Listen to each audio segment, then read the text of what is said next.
Le médecin informe le policier Hollis Lucetti, qui avait prévu d'être le donneur d'une femme qui voulait être enceinte, de la mauvaise nouvelle, la chaleur est infertile et c'est une maladie congénitale.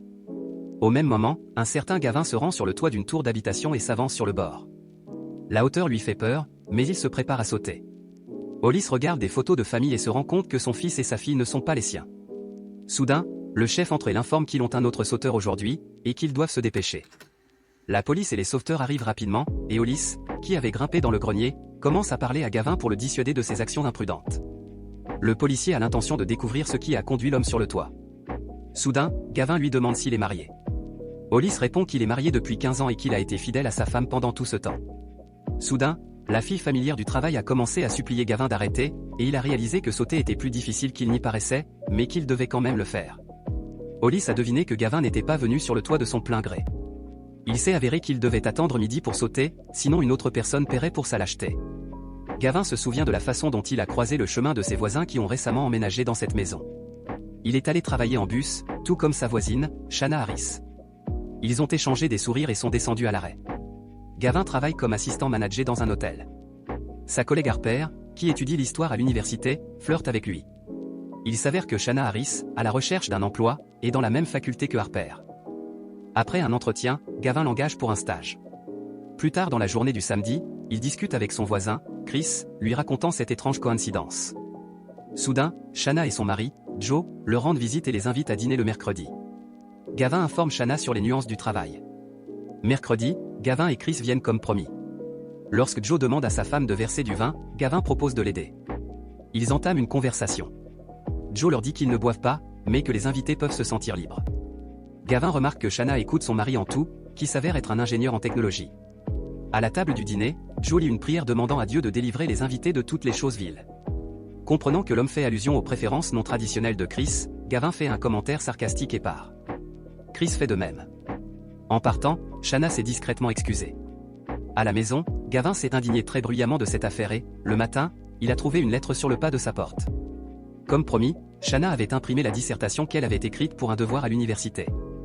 En rentrant chez lui, Gavin l'a lu, et cela lui a fait sortir de son portefeuille la photo d'une petite fille.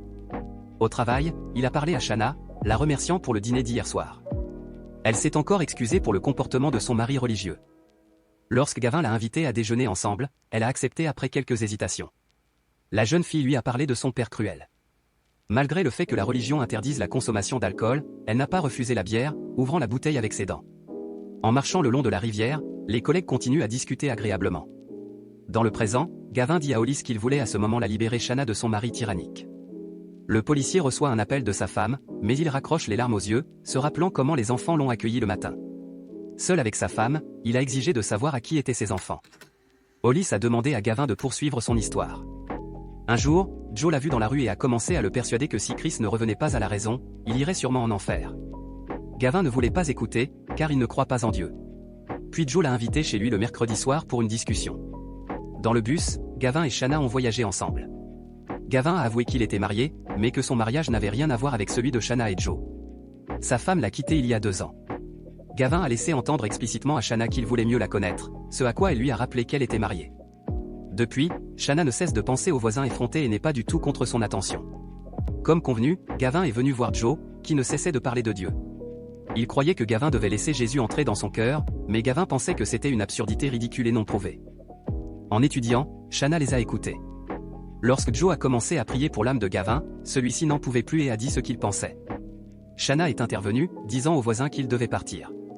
Lorsqu'ils se sont rencontrés le lendemain pendant une pause, Shanna a avoué qu'elle avait été très immorale dans le passé. Elle n'a été guérie que grâce à la religion et à Joe, qui l'a tirée de cet enfer. Shanna avait déjà tout perdu une fois et ne pouvait pas laisser cela se reproduire, elle a donc demandé à Gavin de rester loin d'elle. Pendant les 3 semaines suivantes, ils n'ont pas communiqué. Lorsque le père d'une des domestiques est décédé, Shanna a vu Gavin la réconforter et prier pour cette femme, même si lui-même ne croit pas en Dieu. Chris a trouvé l'âme sœur.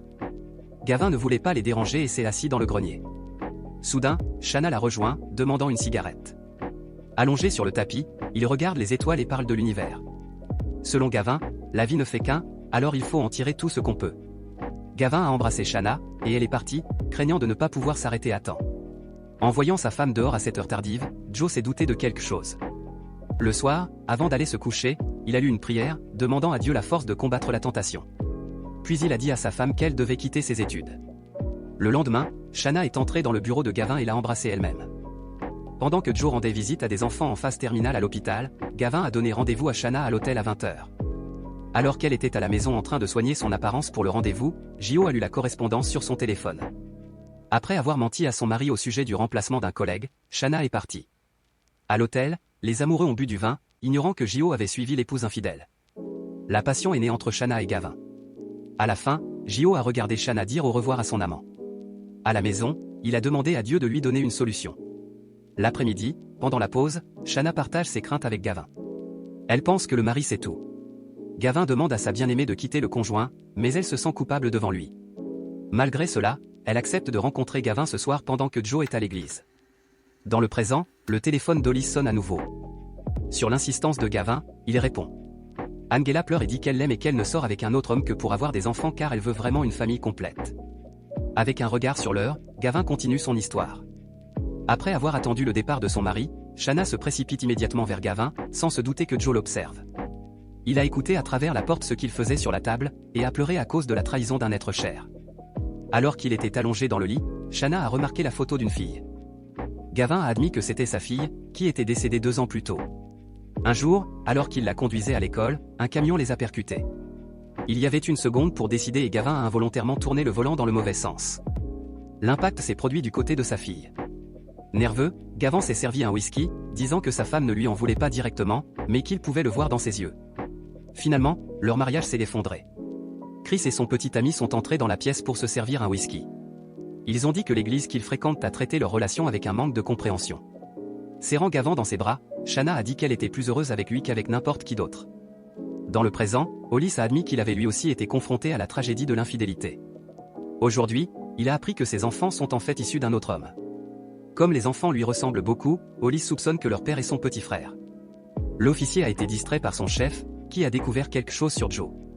Selon Chris, c'est un homme dangereux. Hollis et Gavin poursuivent bientôt leur conversation. Shanna avait l'intention de dire la vérité à son mari. Dans la soirée, cependant, il a insinué à sa femme qu'il ne pouvait pas vivre sans elle. Par la suite, il l'a reluqué et s'est retiré dans le grenier. La femme dit qu'elle veut consulter le pasteur avant de se séparer de son mari. Joe a sorti son arme et a réservé une chambre d'hôtel. Bien sûr, le soir, Shanna ne s'attendait pas du tout à voir le mari ici, mais il lui a dit d'aller silencieusement dans la chambre. Et plus tard, déjà dans le couloir, Joe a retrouvé Gavin et lui a demandé de venir dans son appartement. L'homme s'est remis à parler de Dieu, puis s'est souvenu de ses 2 enfants et de son ex-femme, qu'il avait quitté à cause de l'alcool, du jeu et de la tromperie. Joe avait perdu sa famille, son travail et tout, mais il s'est retrouvé dans la religion, il ne se sentait plus vide et a laissé Dieu entrer dans son cœur. 1 an plus tard, Dieu lui a donné Shanna, dont il est tombé amoureux au premier regard. Il l'a aimée de l'amour le plus grand et le plus pur. Cela dura jusqu'à ce qu'il entende ce que sa femme bien-aimée faisait dans la cuisine du voisin. Prenant son arme, Joe a cité un passage de la Bible, se rappelant qu'il ne voulait pas vivre après que Shanna l'ait trompé. Mais alors Joe a décidé que de tous les 3, il irait à Dieu en dernier. Il a dit à Gavin de lire un passage souligné de la Bible qui disait que l'adultère et la femme adultère devaient être punis. Joe a tenu l'arme dans sa main pendant un moment, puis a ordonné au voisin de sortir. Dans le présent, Hollis supplie Gavin de ne pas sauter et remarque ensuite une lueur provenant du 9e étage, de l'autre côté de la rue. L'agent soupçonne que c'est là que Joe se cache et qu'il observe. Gavin raconte qu'après avoir parlé à Joe, il n'arrivait pas à joindre Shona au téléphone. Puis Joe a décroché le téléphone et a dit qu'il était prêt à faire un compromis. Un seul des adultères mourrait aujourd'hui et pour l'instant Joe visait sa femme et elle serait finie si Gavin ne sautait pas à midi. Hollis s'indigne car si Gavin lui avait tout dit d'un coup, la police aurait trouvé et sauvé Shanna depuis longtemps. Mais Gavin avait peur que sa chérie soit blessée si Joe avait soupçonné un acte répréhensible. Hollis refuse de délivrer un message d'adieu pour Shanna et demande à Gavin d'arrêter cette folie. Pendant que la police trouvait la chambre où Joe gardait sa femme, Gavin regardait la photo de sa fille, l'aiguille de l'horloge pointant vers midi. Comme Gavin ne pouvait pas permettre que l'être aimé meure à nouveau, il a demandé à l'agent de dire à Shanna qu'il l'aimait et lui a également conseillé de retourner auprès de sa femme et de ses enfants. Tout cela s'est passé devant la foule, y compris Chris et Hollis. La police a arrêté Joe et relâché Shanna. Le soir, elle a témoigné. Hollis lui avait raconté tout ce que Gavin avait dit. Quand Shanna a vu Joe dans la cellule, elle ne lui a rien dit. Le soir, elle est allée voir Chris et ils se sont étreints en larmes. Pendant ce temps, Hollis était assis dans la voiture devant sa maison, observant sa femme et ses enfants par la fenêtre. Déterminé, il se rend néanmoins auprès d'eux. Lorsque la femme a proposé de prier avant le dîner, Hollis a répondu qu'il ne ferait pas la prière.